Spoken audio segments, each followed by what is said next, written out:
Greetings and salutations, this is Jarsz, the biggest YouTuber ever! Hello, Flat Earth researchers, debaters and debunkers. Get it before it lays eggs! Oh, how unsettling. Good morning, Jarsholes! Welcome to another edition of the Daily Jarsz for Friday, the 27th of October, 2023. Or the stupid that's fit to laugh at. Today we're having a look at one of the more pathetic floats around, Phuket Word, otherwise known as Nick. And I say pathetic because he does not present as a rational being, as you'll see. I don't mean to be insulting, it's just the way he comes across. He's certainly not a critical thinker. He almost never genuinely explains why Earth am flat, but he's certain it's not round. But he won't prove that. He starts with his conclusion, then looks for something that he can twist to suit that conclusion, and he's not above cheating on the evidence. He even ignores globe evidence right in front of his eyes on the videos he's showing his followers that debunks him while he's trying to prove flat Earth. But before we get to him, I want to thank my YouTube members.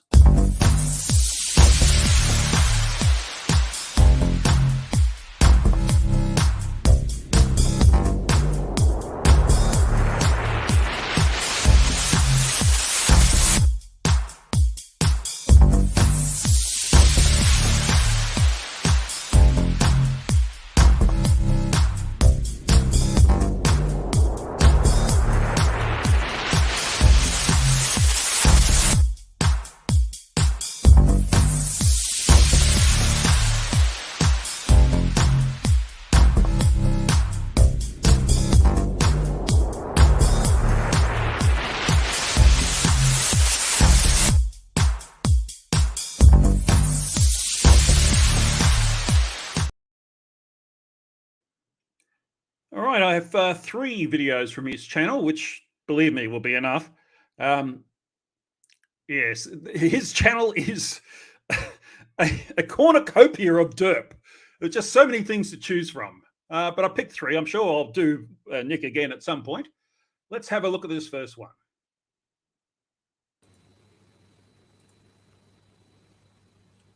Hello, Flat Earth researchers, debaters and debunkers. This is what we mean when we say the horizon is at your eye level. You might hear people say the horizon rises to your eye level. We're talking about the surface appearing to rise up to your eye level. Horizons have nothing to do with the shape of the Earth, really. But what we can see whenever we look out across a distance is a horizon that is an indicator of our eye level. It tells us how high we are. Hang on, an indicator of our eye level. How does that work? You didn't explain it, Nick. You just say it. Don't say things. You've got to give evidence for them. Otherwise, you're just brainwashing. You can see that this person filming this is in a high up building and almost as high as this building right in front of them there. And you can see the horizon of the sea just there. And if you take a look at what else is going on in the surroundings, we've got these 2 spires. They might well be an equivalent height, but because of the slight angle that we're looking at them from, this one in the foreground appears a lot higher. And this one over here, further away, we know is further away because it appears smaller and shorter. But what you do see in the background is the horizon at the same level as what... Isn't the precise nature of Flurf measurements incredible, isn't it? He has no idea how tall any of those are. He doesn't know if the further one away is the same height as the one closer. I mean, he's correctly talking about perspective. It makes things look smaller as they move further away. The horizon might be level, but that doesn't mean it doesn't correspond to a sphere of circumference of 40,000 kilometers, because we're very close to that sphere. Anyway, we'll get more into that. As the observer. So you can tell from the horizon line in front of you that this is our height right here. We're at the same height as this building right in front of us. We're at the same height as that tower or spire over there. How do we know that, Nick? We don't know where the camera is in relation to that line. There's no measurement of that. He hasn't set where level is. There's nothing there to indicate any of the things you're talking about. You're just speculating. And we're at the same height as this part of the spire over here. So let me just play this and you'll see it zoom in to the horizon. And you'll see, let's just stop it there before it gets a bit shaky. Okay, so notice how when he zoomed in, what was in the middle of the field of view of the camera wasn't the horizon. This camera is pointing down. That's obvious from the very video he's using it. He's, like I said, he debunks himself. Even though the horizon isn't actually in the middle of our field of view, it doesn't matter. It still tells us the relationship we have with everything else around us. And you can see that the horizon is there. Physically, of course, it's not as high as that building. It just looks that way. That's how a level surface appears to us as it goes off into the distance as far as we can see. Why is that, Nick? That's the question you're supposed to be answering here. Why is there a horizon at all on flat Earth? Why is there a crisp, well, it's not very crisp in this example, but you can get a very crisp horizon, as if something was blocking. Yeah. So I'll just let it play a bit more. All right. So what this video wanted to show was this ship in the distance that hasn't gone over the horizon that it should have done at that vast distance. Okay. Why should it have done, Nick? Why? You're obviously up a very high elevation, so the horizon's going to be further away. And that in itself is a globe proof. How far, the fact that the horizon moves away means, the higher up you go, the more you can see. Now, you'd expect that on a flat Earth, but you still wouldn't have a horizon, would you? Okay. So there you have it. All right. Don't let anyone hassle you with these claims that the horizon is some kind of curve or that it dips or anything ridiculous like that. It has nothing to do with the shape of the Earth. The horizon is your eye level. It shows you. You haven't shown that. And I can prove that the horizon does not rise to eye level. Let me call up that. I didn't have it prepared. Oh, okay. Let's maximize that. There we are. Now, this camera there's two tubes here. They're a distance apart, as you can see. And there's water in those tubes. And they've lined the tubes up so that the camera is pointing along the level line. That is where level is. As you can see, the horizon does not rise to level. And that means the ground is curving away from you. It's a very slight curve, but remember, the Earth is 40,000 kilometers in circumference.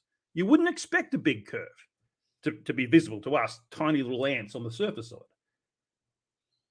So you're wrong, Nick. Here's evidence that you're wrong. That's the meme. We'll show that later. How high you are above the ground. Thank you very much. Watch more Flat Earth educational videos. You didn't say anything there other than horizon is eye level. You didn't explain why it was. You didn't show that that was the case. You just said it. Pathetic. Let's go to the next one. Right. So one of the major claims of FLIRFs is that pilots know that it's a flat Earth, despite Nick having several conversations with people like Wolfie6020, and Phuket Word just ignored what he was saying. Wolfie will confirm all navigation is based on a globe, and Arctic Reflections is in the chat. He's a naval captain. He can confirm that as well. And I'm sure we got plenty of other people in here who can do that, that they wouldn't get to where they're going without the Earth being a globe. Let's see what he has to say on this one about pilots. Hello, Flat Earth researchers, debaters, and debunkers. Seeing is disbelieving, because if you believe that we live on the outside of a spinning globe, it's because you didn't actually look or refused to accept what. So, given the evidence I showed before about the horizon not rising to level and it curving away from you, you're the one that does the ignoring of the evidence. We actually see in reality. In reality, there is no observable or measurable curvature on the surface of the Earth, no matter how high. How ironic is that? No measurable curvature. It's been measured many, many, many times. MC Toon has a website that has a conglomeration of the evidence for those measurements. Yeah, I'll let you find that out. I might put a link in the description. I've shown it many times on my live stream. I can never remember the title, the Transcontinental Arc of the Parallel, something like that. But I'll look at that later. Above the surface we go. The horizon is not a curve. It is, in fact, an indicator of our eye level, as you can see from. Why is that, Nick? You've offered nothing to explain that. On this photograph here of a U-2 spy plane taken from another aircraft, and you can see that the horizon and the aircraft are at the same apparent height. Yes, that's all that means.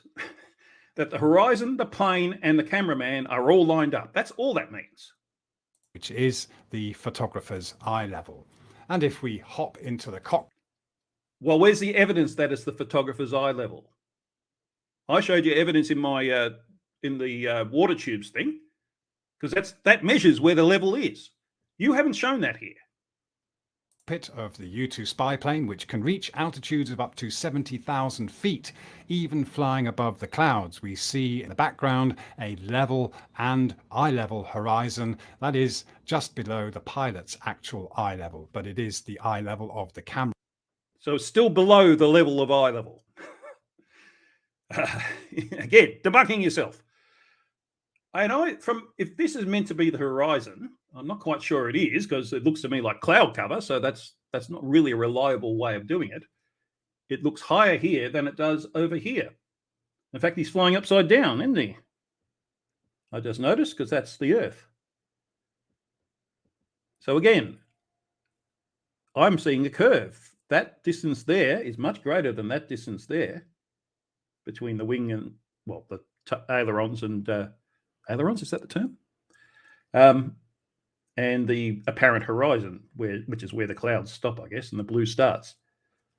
Anyway, let's see what else he has to say. Camera taking the photograph. Of course, if that camera has a fisheye lens on it, it will distort the horizon to be convex or concave. But when it is truly level, you see a level horizon. And pilots know this. In fact, they rely on the horizon. As I said before, pilots don't know that, and they disagree with you. Being at their eye level so they can know where they are in the sky. And why do you keep talking about eye level? It's level. Whether or not you see it, it's still there. Your eyes do not affect reality. We have another look from the outside, another photograph of the U-2 spy plane taken from another aircraft at about the same height. We see the horizon at the photographer's eye level, and we can see here that the aircraft is slightly below. Again, where's the proof that this horizon is at the photographer's eye level? You haven't offered any. You just said it. Oh, that eye level. This is our observable reality that completely disproves the globe in no way, shape or form, Nick. In no way, shape or form. You need to provide the evidence for what you're talking about. You haven't. You've just shown a picture. One single view. All you've got to do is take a look and believe what you see rather than believe. So it's about belief, is it? It's not about empirical data. That's flat Earth in a nutshell, and I mean a nutshell. Believing the stories that we were told. Thank you very much. Well, the things you call as stories do have empirical data for them, so they are an objective measurement of reality, something that works for no matter who does the measurement. What you're proposing is basically brainwashing. You're just saying things are without providing any evidence for that and expecting people to believe it. And the ones that do believe it, you've brainwashed. Unless you can provide empirical data, objective evidence, whatever you want to call it, you don't have anything. All you have is what you have in your head. And you're just believing that because you want it to be true. Provide the evidence or shut up. And you can see with this brainwashing technique how those people who don't know a lot about these subjects or don't have a lot of experience, not only in this subject but in life in general, could easily be fooled by this because they just would trust Nick for some reason and then accept what he says. And then once you've accepted something, it's really hard to get people to change their minds. It's possible, of course, but it's usually a bit difficult. And some people get so wrapped up in their trust for the person who's brainwashed them that it's really difficult to get them to break free from that. I'm sure everyone who's an adult who's lived for, I don't know, over the age of 40 has gone through that at some point where they believe something strongly and then realize later on it wasn't true. It's just part of being a human being. Unfortunately, some people fall for this at a young age and never break out of it, such as Nick. Let's look at his third one. Now, this one's a bit longer, so I'm going to speed it up to, I've already done it, 175. Oh, that might be a bit too quick. 1.5. And boy, is this a massive dirt fest. How do I approach this? I'll just let him play to start with. But he's talking about the sun on the equinox and where it rises and sets. He's using Los Angeles as the example. It's interesting how the path of the solar eclipse that happened on that day is there, something that kills flat Earth dead. And yet he left it there. He could have chosen last year's equinox and they wouldn't have been there. Anyway, let's let him hang himself. Hello, Flat Earth researchers, debaters, and debunkers. We're going to disprove the erroneous claim often made by globe Earth defenders that only on a globe can you see the sun rise directly in the east and then set directly in the west during an equinox from any location on the Earth. They say it's impossible to map the equinox observations of the sun on a flat Earth map. So let's have a look. So listen to what he just said there. He's going to debunk that the sun rising in the east and setting in the west, due east and due west on the equinox is proof of the globe, and that he's going to show how it's possible to plot that on the flat Earth. Keep that in mind because of what he gets into later. Look at what we see from any given location. This is suncalc.org, and you can choose any location on the Earth and then set the time and the date to see where the sun would rise and follow it across the sky from that location and see where it will set. So we have our location here as Los Angeles, and it's on the 20th of March 2023 at 6:57 in the morning, and so the sun is rising over here in the east for people in Los Angeles. Just a couple of things. This red wavy line here with a black line through it is just showing the path of a partial solar eclipse that occurs on that day. So we're not really interested in that at the moment. We're just Of course, he's not interested in the stuff that debunks him. focusing on the heading or the direction that we see the sun rise and set from. And just another thing to point out, what he's using here is a Mercator projection, not the actual globe. So anything he's going to use to transform onto the flat Earth map isn't going to work. Isn't going to be a true transposition. Especially, well, I mean, a sane person would be able to do it, but I'm not sure a flurf would. This location, and you can do this yourself from any location. One thing to point out as well is that we see the sun over here in the east, but if we zoom in, we then see the sun appear just a little bit further. So this projection of the sun's location shrinks as you zoom in. So what? Really, we're more interested in the actual heading, which is indeed, as we see it in reality, off to the east of Los Angeles.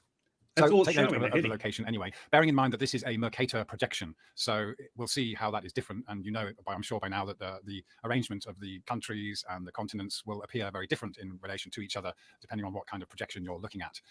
But we'll say that this is a fairly accurate But it's not a projection of the flat Earth. It's a projection of the globe. So to acknowledge it's a projection is to acknowledge that it's a globe. Representation of the heading that we see the sun, and we'll place the sun there as we see it. So it's below this southern tip. And something I just noticed, this circle represents daylight, basically. This is sunrise, so that you can see that's nighttime. And that's the sphere that will be lit up. You'll see more how that works in a minute. Why is it a sphere? Nick, hey? Why is it a sphere?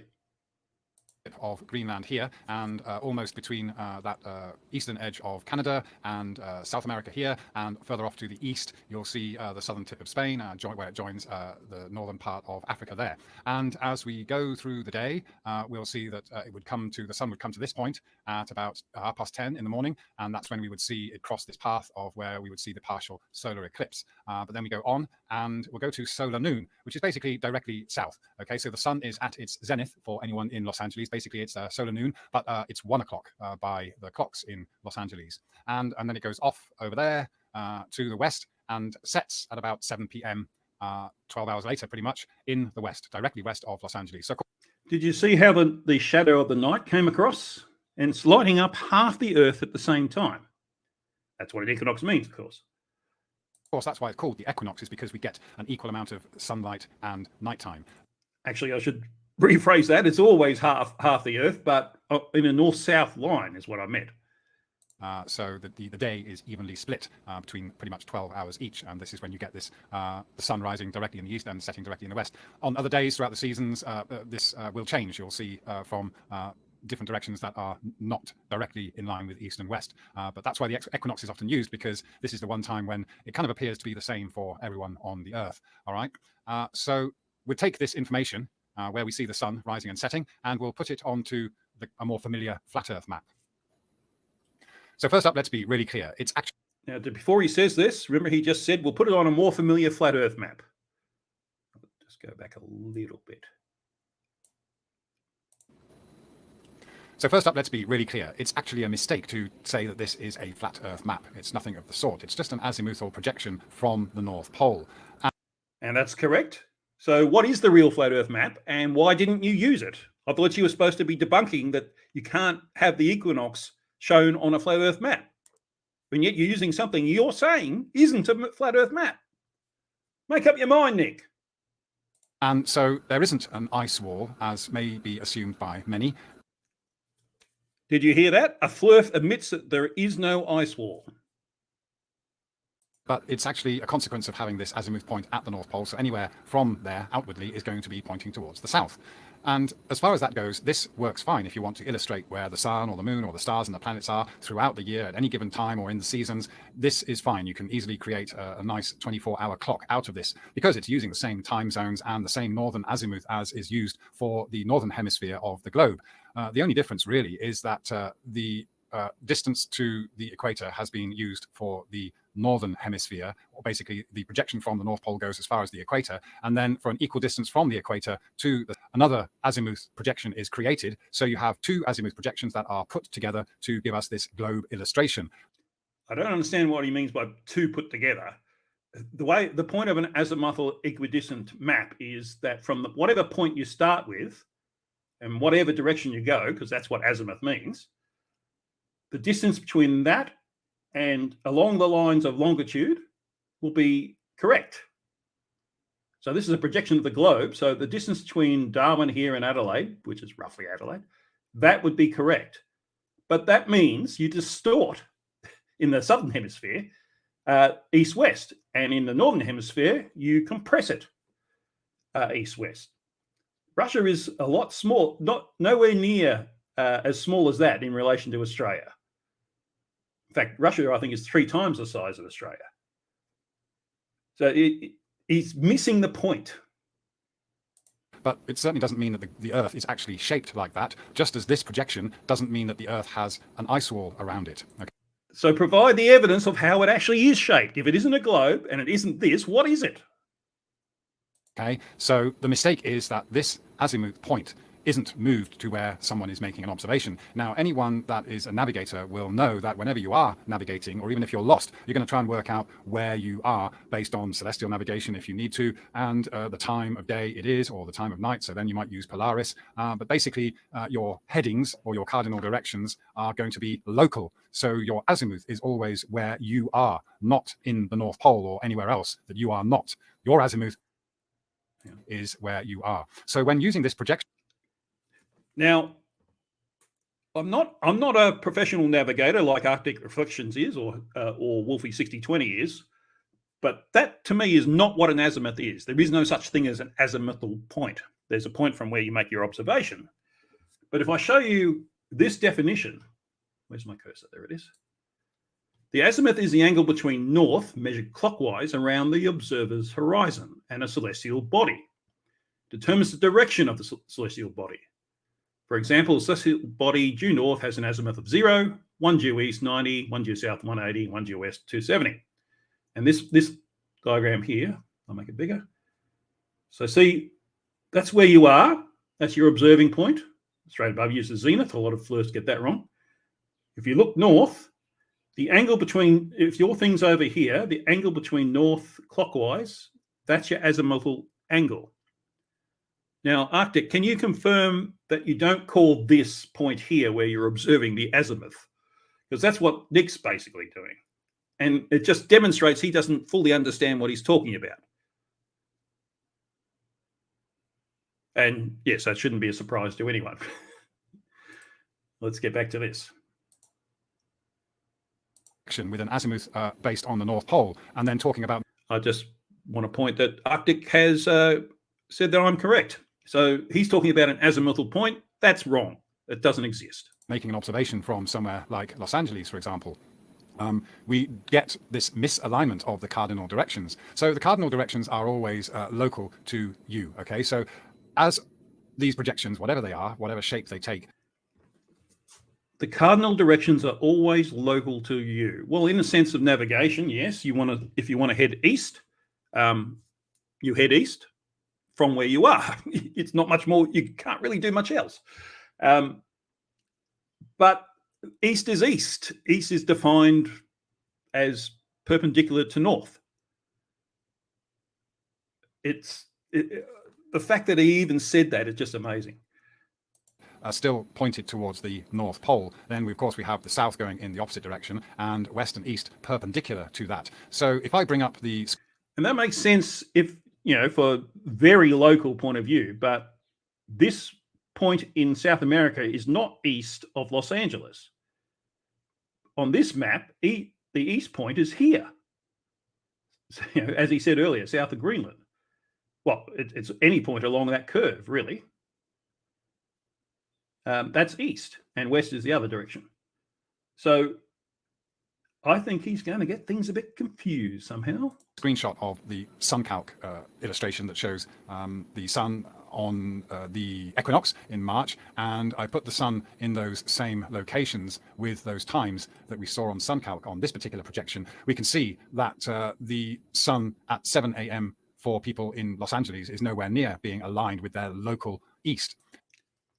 Well, yes, it is, because east on this map is a curve around here, and it's not there. It's more like there, according to what I'm seeing up here. It should be the same latitude, and these circles are lines. And the same goes for the lines of latitude. So just above that circle, which means east should be about there. So he's got it in the wrong spot. And for west, so that's going to be south of. What's that peninsula called? I can't remember, in Russia. So he's got it south of there, yes, but again, on the wrong, it should be, oh no, he got it on the right one. That's all right. And I'm pretty sure it's not all the way down near New Zealand. It's more level with that hump there. And this is the equator here. So that's where the sun should be at noon, solar noon on the equinox. The sun's really there. You got this wrong. You just transposed from a different projection to this projection and didn't take the transformation into account. So you got it wrong.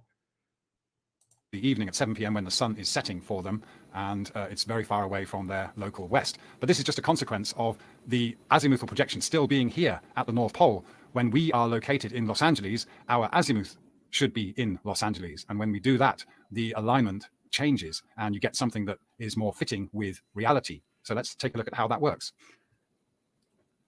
Somehow I seriously doubt that Pookie has any concept of what reality actually is, based on this video alone. So on this handy application, we have azimuthal map anywhere. And at the moment we have... And I just want to point out, you can Google for this, and you can do this yourself if you wanted to.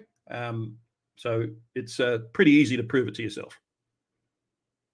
Our azimuth point, as we saw it just now, at the North Pole, and we can see that the US is down beneath it there, and we have Antarctica appearing to be an ice ring. And we can look at an equidistant version, or we can look at an equal area version as well. So you see that it makes a slightly different projection with both. But he never explains what equal area means. It's not really relevant to his point or any point, but why make a point of it if it's not relevant to what you're talking about? of those. So we'll have a look at both of those, but let's just keep it on equidistant for now. You can turn on and off this graticule, and you can also show this equidistant circle. Let me just turn off that and keep that on. So you can see here that as with your usual so-called flat Earth map, you have the azimuth point here in the north, and with the globe, it would usually go as far as about here, where we have this circle that's pretty much around the equator, and then you would have that connected to a projection that has its azimuth here on the South Pole, you see. So you can choose wherever you want to have your azimuth. And actually, when you are navigating, this is what you need to do. You put your azimuth on a map where you are actually located. And so this is how you get these two hemispheres. But if you were, for example, in Australia or flying over Australia, then you'd be using maps that are for the particular region that you're flying over. And so that would be your azimuth, okay? The projection of your maps and your... Again, that's not what an azimuth is. And have you noticed how Antarctica takes its shape as he moves around? So this is based on a globe. He's using something based on a globe to somehow prove flat Earth. Navigation, your headings would be from this particular azimuth point. There's no point referring to an azimuth somewhere else. You have to refer to the azimuth of where you are and your local cardinal directions. Okay, so this is something that, of course, any aviator or navigator will know. They don't start at the North Pole, they start at their own specific location. So that becomes your azimuth. So, of course, the map will change in its apparent projection and the relationship between other countries, depending on where you put your azimuth. Okay, so let's go ahead and put our azimuth in. I'm not going to correct him on what azimuth is again. I think everyone gets the point. Los Angeles, okay, somewhere around here. Okay, that's now our azimuth, not the North Pole. So let's get rid of that. And we can see here that we've got Antarctica as a continent. And again... Yep, which means it's a globe. As countries get further away, the land masses become more expanded and stretched out, because we're just talking in terms of degrees, really. So it's not a true representation of how they appear.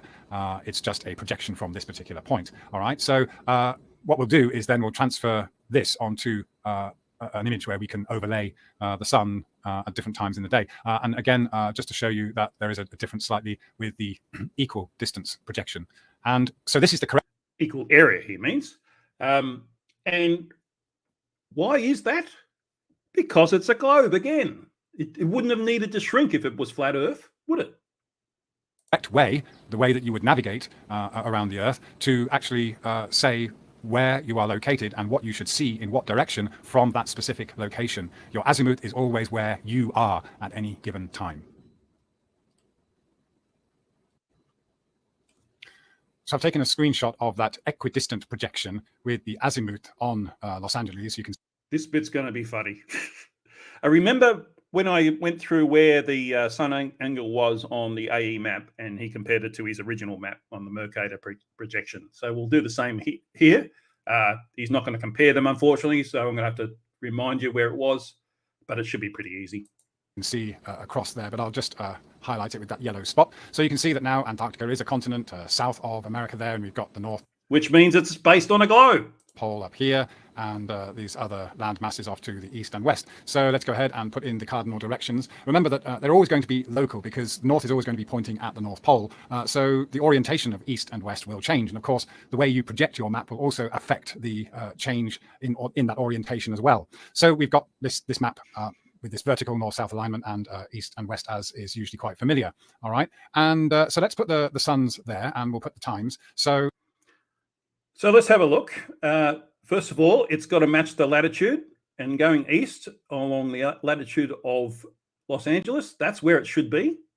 I remember it was south of Greenland, so that's right for the north-south bit, but not for the east bit. He's too far south. For this one, we're level with Sydney almost. Clearly not right.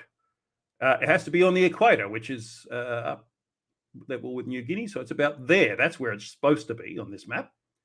And this was under, I remember it's the Kamchatka, I think it is pronounced peninsula. It was south of there. He's got that right, but he hasn't got he's got the latitude pretty close. So he's still doing all right with that one. It's, a little bit south, but it's close enough. But this one is not down here level with Sydney. It definitely is not. So he's not really making his point for himself. He's not being careful enough to prove his point. From Los Angeles, now when we put it on this kind of projection, we've got the sunrise at 7 a.m. over here, much, much closer to being directly in the east. It was way off in the first one that we looked at. 1 p.m., it's directly south, that's the same, nothing really changes. And then over here on the left, we've got the sun setting in the west. My goodness, Dave McKeegan's here. Dave, I love your work. Wow, I feel honoured to have you here. Thank you very much for coming along. At 7 p.m, so it's a lot closer to the west. Now this, of course, also is affected by the way that all of this curves around like this. So although these cardinal directions are, why does it curve around, Nick? Perpendicular to each other very locally, as you move away, then they have to follow this circular line that you see, because that's the way it's been projected. Those lines will help you see what has been a straight line turned into a curved line. It's just done by doing it mathematically in this type of projection. All right, so that was an equidistant projection. Now, if we move on to the other type of projection, which was an equal area projection. Looks rather globular, doesn't it? Here we've got, it's zoomed in a little bit, but there's Los Angeles, as you can see it there. Now what I've done is I've added a blue line here, so you can see that it's directly down from the North Pole and going down towards the south. Okay, but our azimuth is Los Angeles. Our azimuth is not the North Pole anymore, but of course the lines have been maintained in this kind of projection, but this is our azimuth now. And so let's just put in the cardinal directions. You can see north, south there, and west and east there. And when we put in the suns and the times, you can see now they're pretty much in the same location. Well, are they? Let's check that. West has come down a long way. West is almost on the equator now. The equator sort of goes through the top of New Guinea, I think, from memory. No, it's north of New Guinea. So this is supposed to be level with this part of the coast of South America. So following west, that's where the solar noon's supposed to be. This one is out, well, south of Newfoundland, really. So which is about there, and it should be east at the same latitude. So it should be there. And for west, well, he's covered it up with this one. I don't know why he didn't do this one on the previous one. But following the latitude, it should be around there. So he's got these points wrong. So he has no point because he's got everything wrong. We've got the sunrise at 7 a.m. as seen from Los Angeles, pretty much directly in the east now. Remember, it was down below the southern tip of Greenland. It was also in line with Spain and Africa there, and it was in between Canada and South America. And he thinks we won't notice. Nick, just because you say things, it doesn't make them true. You need to show that, and you are not showing that. You are deliberately getting this wrong. Oh, lost my cursor. There we go. There at 1 p.m. it's the same as it was. It's just come across from Argentina there, and in the evening when it sets at 7 p.m. you can see that if you drew a line up from between Australia and New Zealand, it would arrive here, and then no, it wouldn't. It would arrive there. That's where it should be to correspond to the original map and the map in the middle. So you got that wrong. You got it right the first two times, close enough.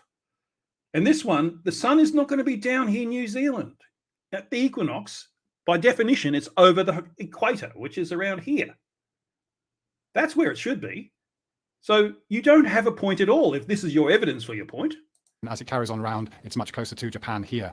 So there we have the sun rising east and west on this kind of projection, which is correctly projected because we are putting our azimuth projection point. No, it's not correctly projected because you got it wrong. West is not there. You've moved it down from where it should be, which is there. And that's what the other map showed. You did that to fit what you wanted to say. Just a blatant liar, Dick. At the point where we are actually located. And again, any professional navigator knows this. You navigate from your own azimuth. You don't navigate from an azimuth that's not where you are. You plot your path from wherever you're starting from, and you always assume when you're looking at your maps and navigating on the fly that you have a specific azimuth point, and that's where you base all your headings from. It's as simple as that. And of course, the globe earthers often choose to ignore this and pretend that you cannot project this on a flat earth map. So we ignore it because it's wrong. Why else would you ignore it? Keep in mind that this isn't a flat earth map. It's just an azimuthal projection. And you can put your azimuth anywhere. In fact, you should whenever you're navigating or doing any kind of calculations like this. All right. So thank you very much. And go. Well, given you don't understand what an azimuth is, I wouldn't take that advice if I was going to navigate over the ocean. And try it yourself. Check out suncalc.org. I'll put links in the description to all of these where you can just try this out for yourself from your location or any other location at any time. And you will find that you can indeed align the sunrise and sunset with the cardinal directions in which we see it in reality. Thank you very much. And he does the grift. All right, enough of that. Phew. That was a serious level of derp. All right. I think it's time to leave Nick and let him wallow in his insanity. And let's move on to Meme Roundup. We're going to start up with a few debunker memes. So we often see this in Flat Earth groups. They present this as evidence of, that things moving away disappear bottom up. But they don't pay attention to the fact that a football field is curved to enable good runoff of the rain, as this is saying. But Flirfs conflate that with a boat going over the horizon, which is not the same thing. And you've got to remember, we can measure this. We can measure how far away the horizon is. We can measure that curve. In fact, that looks a bit curvy there anyway, doesn't it? Almost. It's probably the angle isn't quite right, but yes. But Flirfs just fall for this. Oh, hang on, I haven't gone full screen. There we go. That's better. On to the next one. I'll make this a bit bigger. And I thought this was just funny. Oh, by the way, thanks to Where's Wally for sending me these memes. As the foremost member of the Flat Earth movement, nothing will convince me of the globe model. We've heard that a million times. Look, I'll take you in this damn rocket and you can see for yourself. See, the Earth is spherical. Oh, I guess you're right. And then he thinks to himself, the plan worked. I got into space just by acting like a total moron. I wish I could get things by acting like a total moron. Unfortunately, I'm not acting. Let's do this one. So this is a Flat Earth mocking one. Because obviously there is no real photo of the Flat Earth. They only provide these sort of CGI stuff. And then they complain the stuff NASA does, which is realistic, is all CGI, despite the fact that it's been verified a million times. Whereas Wally does a lot of that. He's done videos where he's looked at the live feed from the ISS, and then, in fact, here in Brisbane, looking up at the clouds to see what clouds were there, confirmed it matched. You can do that too. And when Flat Earther is asked for evidence or measurements, like I was asking for Nick, they go, no! And now we're on to the Flirf memes. The most basic form of mind control is repetition, which is exactly what they do with these memes. Flirfs just don't get irony, do they? Things NASA never show us. NASA has never shown an astronaut leaving the pressurized area, putting on the spacesuit, entering the airlock and going into the vacuum of space in a single uncut shot. I wonder why. Well, point one, why would they? What's the point of that? They're not there to make idiots feel better about themselves. Second of all, I believe Dave McKeegan, as appropriate he's here today, his latest video showed that. I believe I didn't watch it all the way through because I thought I'd seen it before, that particular bit of footage. But I believe and I'm sure Where's Wally did a similar thing in the past as well. So they do exist. You just have to look for them. Flirfs just don't look for evidence that will prove that they're wrong. And just to finish off, the fat stripper must be cleaned out after every shift. Sounds like a girl after my own heart. And that's pretty much it for today, I think. God, the Phuket Word, he's mind-numbing, isn't he? And thanks to Where's Wally again for those memes. If you've seen a silly meme lately, send it to me and I'll show it on the stream, if it's fit for general consumption, of course. Contact details are in the description of the video. Let me know who you'd like me to look at in the near future by leaving a comment below. Tomorrow, I haven't decided yet. I'm going to look at either Taboo Conspiracy or Dearth. I got a suggestion from Stringer News 1 to review the debate between Austin Whitsitt and Brian's Logic. Now, that's mind-numbingly dumb, but we'll see how that goes. But I think that might be better as a video, but we'll see. Because the original's hours long. I don't think I could do it justice in a half-hour live stream. But thanks to String and Use One for that suggestion, and I appreciate all suggestions. As we finish off, do the YouTube things, like the stream, particularly like the stream. Subscribe, click the join button to become a member and part of the Huge Ass movement. Leave a comment. I love to read your comments. And in particular, if you're one of the few who watch my videos who aren't already subscribed to the channel, please click the subscribe button below this video on your screen.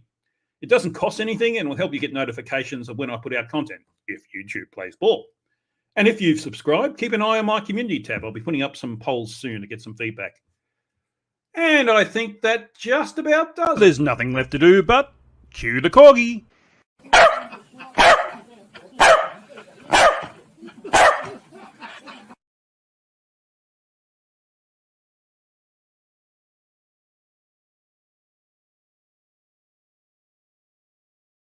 You're despicable.